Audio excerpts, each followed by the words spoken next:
Hello friends, ದೃಷ್ಟಿ ಒಟ್ಟು ಸಂಚಿಕೆಗೆ ನಿಮಗೆಲ್ಲರಿಗೂ ಸ್ವಾಗತ. ಇವತ್ತಿನ ಸಂಚಿಕೆಯಲ್ಲಿ ದೃಷ್ಟಿ ಅರೆಸ್ಟ್ ಮಾಡಿದಂತಹ ದತ್ತನ ಅಲ್ಲಿಗೆ ಹೋಗಿದ್ದಾಳೆ. ದತ್ತನ ಹತ್ರ ಹೇಳ್ತಾಳೆ, ಅಯ್ಯೋ ನೀವು ಈ ಸ್ಥಿತಿಯಲ್ಲಿದ್ದೀರಲ್ಲ, ಏನು ಮಾಡೋದು ಅಂತ ಹೇಳಿ. ಹಾಗೆ ಇನ್ಸ್ಪೆಕ್ಟರ್ ಅಲ್ಲಿ ಬಂದು ಜೋರು ಮಾಡ್ತಾನೆ ಇವಳನ್ನು. ಇದು ಧರ್ಮ, ನೀತಿ, ನ್ಯಾಯ ಅಂತ ಹೇಳಿದರೆ ನನ್ನ ಸಾಹುಕಾರನ್ನು ಏನು ಮಾಡಲಿಕ್ಕೂ ಆಗೋದಿಲ್ಲ. ಅವರು ಯಾವುದೇ ತಪ್ಪನ್ನು ಮಾಡಲಿಲ್ಲ, ಅವರನ್ನು ಹೇಗೆ ಬಿಡಿಸ್ಕೊಳ್ಬೇಕು ಅಂತ ಹೇಳಿ ನಂಗೆ ಗೊತ್ತಿದೆ ಅಂತ ಹೇಳಿ ಆವಾಜ್ ಹಾಕಿ ಅಲ್ಲಿಂದ ಹೊರಡ್ತಾಳೆ ದೃಷ್ಟಿ. ದತ್ತ ಕೂಡ ತುಂಬಾ ರೋಷದಿಂದ ಇರ್ತಾನೆ. ಯಾಕೆಂದರೆ ನಾವು ತಪ್ಪು ಮಾಡಲಿಲ್ಲ ಅಂದರೆ ಯಾವುದೇ ಭಯ ಇಲ್ಲ. ಇಲ್ಲಿ ಯಾವುದೇ ಕೊಲೆಯನ್ನು ಏನನ್ನು ಮಾಡಲಿಲ್ಲ, ಬೇರೆ ಏನೆಲ್ಲ ಹೈ ಪವರಿಂದ ಅದನ್ನು ಉಪಯೋಗಿಸ್ಕೊಂಡು ಈ ಶರಾವತಿಯ ಪ್ಲ್ಯಾನಿಂದಾಗಿ ದತ್ತನನ್ನು ಅರೆಸ್ಟ್ ಮಾಡಿದ್ದಾರೆ. ದತ್ತ ಯಾವ ಕೊಲೆಯನ್ನು ಕೂಡ ಮಾಡಿಲ್ಲ. ಹಾಗಾಗಿ ಅಲ್ಲಿಂದ ಹೊರಡ್ತಾಳೆ. ಹಾಗೆ ಬಜರಂಗಿ ಹೇಳಿದಂತಹ ಮಾತು ಕಲಬುರ್ಗಿ ಮಿನಿಸ್ಟ್ರಿಂದ ಅವರ ಸಹಾಯ ಪಡೀತು ಅಂತ ಹೇಳಿದರೆ ದತ್ತ ಅವರನ್ನು ಹೊರಗಡೆ ಕರ್ಕೊಂಡು ಬರ್ಬೋದು ಅಂತ ಹೇಳಿ ಮಿನಿಸ್ಟ್ರ ಮನೆಗೆ ಹೋಗ್ತಾಳೆ ನಮ್ಮ ದೃಷ್ಟಿ. ಅಲ್ಲಿ ಹೋಗಿ ಕೇಳ್ಕೊಳ್ತಾಳೆ. ಅಲ್ಲಿ ಹೋಗುವಾಗ ಸೆಕ್ಯೂರಿಟಿ ಎಲ್ಲ ಇರುತ್ತೆ, ಅವ್ರ ಹತ್ರ ಎಲ್ಲ ದಮ್ಮಯ್ಯ ಹಾಕಿಕೊಂಡು ಹೋಗ್ತಾಳೆ ಅವಳು. ಹಾಗೆ ಹೋಗಬೇಕಾದ್ರೆ ಅಲ್ಲಿ ಬಾಗಿಲಲ್ಲಿ ಮಿನಿಸ್ಟ್ರ ಹೆಂಡತಿ ಇರ್ತಾರೆ.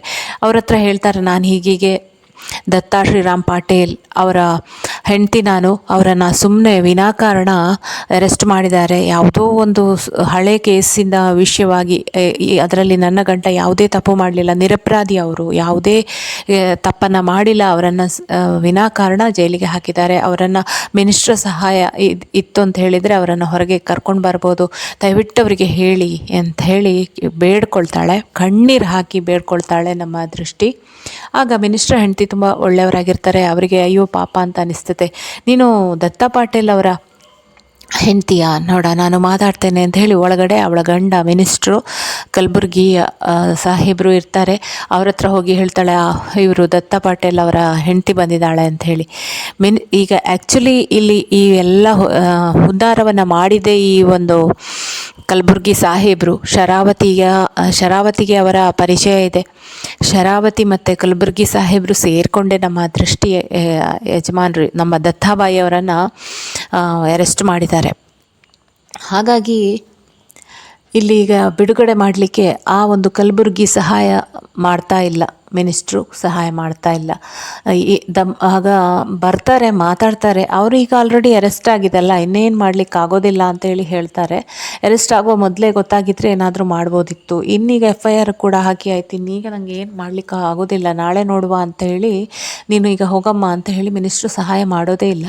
ಆದರೆ ಇವಳು ಹಠ ಬಿಡೋದಿಲ್ಲ. ದೃಷ್ಟಿ ಏನಾದರೂ ಸರಿ, ನಾನು ಇಲ್ಲಿಂದ ಹೋಗೋದೇ ಇಲ್ಲ ಅಂಥೇಳಿ ಅಲ್ಲೇ ಹಠ ಹಿಡಿದು ಕೂತ್ಕೊಳ್ತಾಳೆ. ಮಿನಿಸ್ಟ್ರು ಸಹಾಯ ಮಾಡೋವರೆಗೆ ನಾನು ಇಲ್ಲಿಂದ ಹೋಗೋದಿಲ್ಲ ಅಂಥೇಳಿ ಧರಣಿ ಹೊಡ್ತಾಳೆ ನಮ್ಮ ದೃಷ್ಟಿ.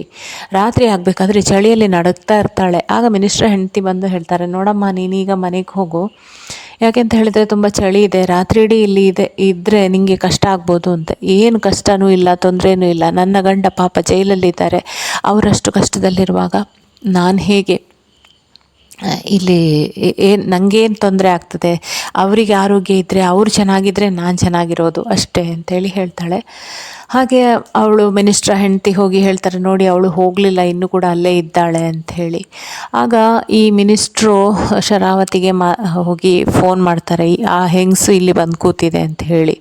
ಅದೊಂದು ಜಿಗಡ ಇದ್ದ ಹಾಗೆ, ಬಂದರೆ ಹೋಗೋದೇ ಇಲ್ಲ ಅಂತ ಹೇಳಿ ಶರಾವತಿ ಹೇಳ್ತಾಳೆ. ಶರಾವತಿ ದತ್ತನನ್ನು ನೋಡಲಿಕ್ಕೆ ಅಂಥೇಳಿ ಜೈಲಿಗೆ ಹೋಗ್ತಾ ಇರ್ತಾಳೆ. ಆಯ್ತ ಕಡೆ ಇವಳು ಏನು ಮಾಡಿದರೂ ಹೊರಡೋದಿಲ್ಲ, ಅಲ್ಲೇ ಧರಣಿ ಹೂಡಿಕೊಂಡು ನಮ್ಮ ದೃಷ್ಟಿ ಕೂತಿದ್ದಾಳೆ.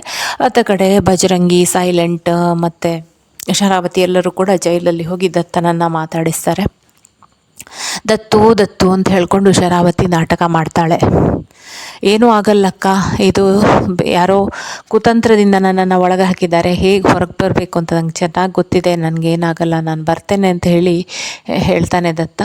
ಆಗ ಶರಾವತಿ ಮನಸ್ಸಲ್ಲೇ ಅಂದ್ಕೊಳ್ತಾನೆ, ನಾನು ಮನಸ್ಸು ಮಾಡಿದರೆ ಮಾತ್ರ ನೀನು ಹೊರಗೆ ಬರೋದು, ಇಲ್ಲದ್ರೆ ನೀನು ಹೊರಗೆ ಬರೋದಿಲ್ಲ ಅಂಥೇಳಿ ಅನ್ಕೋತಾಳೆ. ಇತ್ತ ಕಡೆ ಬಜರಂಗಿ ತುಂಬಾ ಸಿಟ್ಟಲ್ಲಿ ಇರ್ತಾನೆ. ನೇತ್ರ ಏನೋ ನಾನು ಮಾಡಿದ ತಿಂಡಿ ಹೇಗಿತ್ತು ಅಂತ ಹೇಳ್ಕೊಂಡು ಬಂದರೆ, ಅಯ್ಯೋ ನಿಂಗೆ ಏನಾಗಿದೆ, ತಿಂಡಿ ವಿಷಯ ಮಾತಾಡ್ಕೊಂಡು ಕೂತ್ಕೊಳ್ಳುವ ಟೈಮ್, ದತ್ತ ಅರೆಸ್ಟ್ ಆಗಿದ್ದಾನೆ, ನಿಂಗೇನು ಅಂತ ಹೇಳಿ ಅವ್ನು ಜೋರು ಮಾಡ್ತಾಳೆ. ಅಲ್ಲ ಬಜರಂಗಿ, ನನ್ನ ಬ್ರೋ ಅರೆಸ್ಟ್ ಆಗಿದೆ ಅಂತ ನನಗೆ ಗೊತ್ತು, ಅದೇನು ನನಗೇನು ಟೆನ್ಷನ್ ಇದೆ ಅದು, ಆದರೆ ನನ್ನ ಬ್ರೋ ಅದನ್ನೆಲ್ಲ ಫೇಸ್ ಮಾಡಿಕೊಂಡು ಎದುರಿಸ್ಕೊಂಡು ಬಂದೇ ಬರ್ತಾನೆ ಅಂತ ಹೇಳುವ ಕಾನ್ಫಿಡೆನ್ಸ್ ನನಗಿದೆ ಅಂತ ಹೇಳಿ ಹೇಳ್ತಾಳೆ ಅವಳು. ಇಷ್ಟ ಆಗುತ್ತೆ ಮುಂದೆ ದೃಷ್ಟಿಯನ್ನು ಯಾವ ರೀತಿ ಮಿನಿಸ್ಟ್ರು ಅವಳಿಗೆ ಸಹಾಯ ಮಾಡ್ತಾರ, ಮಿನಿಸ್ಟ್ರ ಸಹಾಯದಿಂದ ದತ್ತ ಅರೆಸ್ಟ್ ಆದದನ್ನು ನಮ್ಮ ದೃಷ್ಟಿ ಹೋರಾಟ ಮಾಡಿ ದತ್ತನನ್ನು ಬಿಡಿಸ್ತಾನ ಅನ್ನೋದನ್ನು ನಾಳಿನ ಸಂಚಿಕೆಯಲ್ಲಿ ನೋಡಬೇಕಾಗಿದೆ ನಾವು.